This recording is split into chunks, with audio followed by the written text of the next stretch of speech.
নমস্কার। আজকে আবার একটা ভিডিও নিয়ে চলে আসলাম। আজকের ভিডিওটা হলো কৃষকদের নিয়ে। পিএম কিষানের যে 19তম কিস্তি দেওয়ার কথা ছিল তার নিয়ে বিস্তারিত আলোচনা করব। সঙ্গে থাকুন। ভিডিওটা ভালো লাগলে লাইক, কমেন্ট আর সাবস্ক্রাইব করে রাখবেন, যাতে আমরা এ ধরনের খবরগুলো আপনাদের সঙ্গে শেয়ার করতে পারি। তো দেখি আজকে কি খবর জানতে হবে। খবরের কাগজে কি লিখেছে? টাকা দেওয়ার ফাইনাল তারিখ ঘোষণা। তো টাকা দেওয়ার ফাইনাল তারিখ ঘোষণা হয়ে গেছে। অনেকেই হয়তো জেনে গিয়েছেন বা জানবেন। তো ডেটটা হলো 24শে ফেব্রুয়ারি। হ্যাঁ, প্রত্যেক বছরের ন্যায়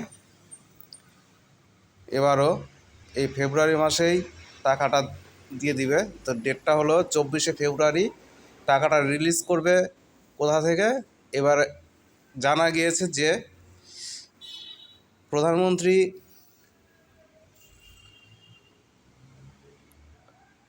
বিহারের ভাগলপুরে একটা বিশেষ অনুষ্ঠানে যোগ দিচ্ছেন। সেখান থেকেই এই টাকা রিলিজ করা হবে। হ্যাঁ, তো টাকাটা কত টাকা হবে অনেকেরই হয়তো মানে জানতে ইচ্ছে হচ্ছে যে 2000 টাকা দিবে না 4000 টাকা দিবে। তো আসুন দেখি সবিস্তারে পড়ে। কেন্দ্রীয় কৃষিমন্ত্রী শিবরাজ সিং চৌহান ঘোষণা করেছেন যে প্রধানমন্ত্রী নরেন্দ্র মোদী আগামী মাসে বিহারের সফরে আসছেন। ফেব্রুয়ারি মাসে এই সফরটি একাধিক কারণে অত্যন্ত গুরুত্বপূর্ণ হতে চলেছে। প্রধানমন্ত্রী পরিকল্পনা অনুযায়ী তিনি ভাগলপুরে একটি বিশেষ অনুষ্ঠানে যোগ দেবেন এবং কৃষকদের জন্য বিভিন্ন গুরুত্বপূর্ণ ঘোষণা করবেন।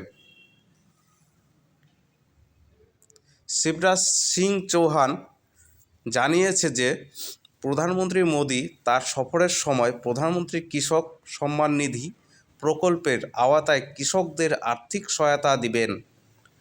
এই প্রকল্পের মাধ্যমে দেশের কৃষকদের সরাসরি ব্যাংক অ্যাকাউন্টে অর্থ স্থানান্তরিত করা হয়, যা কৃষকদের জন্য বিশেষভাবে সহায়ক। হ্যাঁ, সত্যি, মানে এই চাষের সময় যদি কেউ 2000 বা কেউ 4000, কেউ 6000 টাকা পেয়ে থাকেন, সত্যি মানে খুবই কাজে লাগে। অনেকের কাছে হয়তো এই সময়টা টাকা পয়সার অনেক সংকোচ, টাকা পয়সা থাকেও না। 2-4 হাজার টাকা পেলে ওটা দিয়ে জমিতে সার, কীটনাশক দিতে সাহায্য হয়, অনেকটাই হেল্প হয়। যাই হোক, আমাদের দেশের মাননীয় প্রধানমন্ত্রী ও মুখ্যমন্ত্রী যা করেন তা সাধারণ মানুষের জন্য ভালো করারই চেষ্টা করে থাকেন। তো এই প্রকল্পের মাধ্যমে দেশের কৃষকদের সরাসরি ব্যাংক অ্যাকাউন্টে অর্থ হস্তান্তরিত করা হয়, যা কৃষকদের জন্য বিশেষ সহায়ক। এই সফরটি আগামী 24শে ফেব্রুয়ারি অনুষ্ঠিত হওয়ার সম্ভাবনা রয়েছে। ভাগলপুরে ঐতিহাসিক জমিতে প্রধানমন্ত্রী কৃষকদের সঙ্গে সরাসরি কথা বলবেন এবং সরকারের নেওয়া বিভিন্ন উন্নয়নমূলক পদক্ষেপ তুলে ধরবেন। বিহারের কৃষকদের জন্য বিশেষ উদ্যোগ। কেন্দ্রীয় কৃষক মন্ত্রী শিবরাজ সিং চৌহান বিহারের কৃষকদের পরিশ্রম এবং এখানকার উর্বর মাটির প্রশংসা করেছেন। তিনি বলেন, বিহারের মাটিতে মাকনা ও লিচুর মতো বিশেষ ফসলের উৎপাদন দেশের মধ্যে বিশেষ পরিচিতি লাভ করেছে। এই ফসলগুলিতে আরও উৎসাহিত করতে কেন্দ্রীয় সরকার বিশেষ পদক্ষেপ নিয়েছে। মাকনা চাষের প্রচলিত পদ্ধতি অনেক পরিশ্রম সাপেক্ষ। এটি সহজ করতে কেন্দ্রীয় সরকার মাকনা চাষের জন্য আধুনিক মেশিন সরবরাহর সিদ্ধান্ত নিয়েছে। এই পদক্ষেপটি চাষের সময় এবং পরিশ্রম কমাতে এবং উৎপাদন বাড়াতে সরকারের ঘোষণা করেছেন যে উদর ও অরহর ও মসুরের মতো ডাল জাতীয় ফসলের জন্য ন্যূনতম সহায়ক মূল্য প্রদান করা হবে। এটি বিহারের কৃষকদের আর্থিক দিক থেকে বড় সুরাহা দেবে এবং তাদের আয় বাড়বে।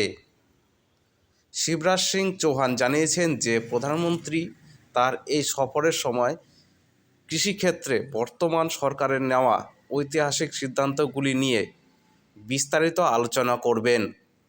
তিনি বলেন, এই পদক্ষেপগুলি মূল উদ্দেশ্য হল কৃষিক্ষেত্রের আরও উৎপাদনশীল ও টেকসই করে তোলা। প্রধানমন্ত্রী মোদি বিগত বছরগুলিতে কৃষিক্ষেত্রে প্রযুক্তি, বীজ উন্নয়ন, সেচ ব্যবস্থা,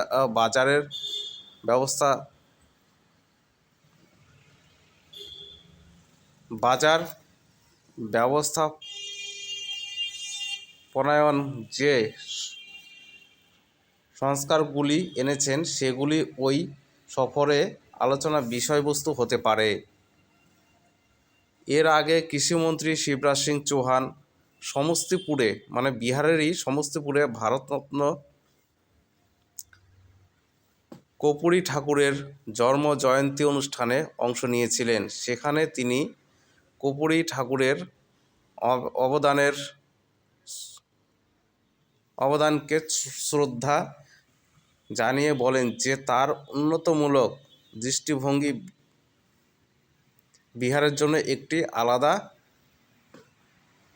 মাত্রা যোগ করেছিল।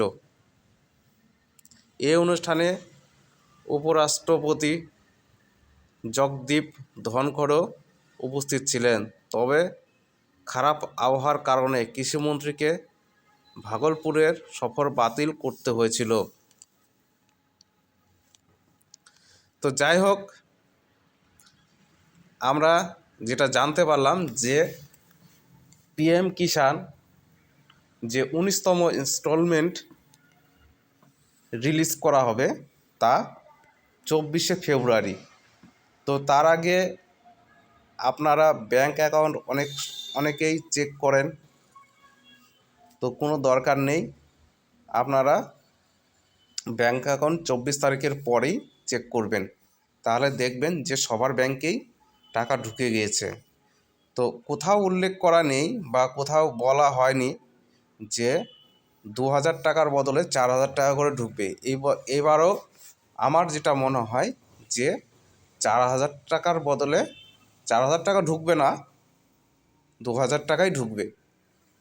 তো ভিডিওটা ভালো লাগলে অবশ্যই লাইক, কমেন্ট, শেয়ার করবেন।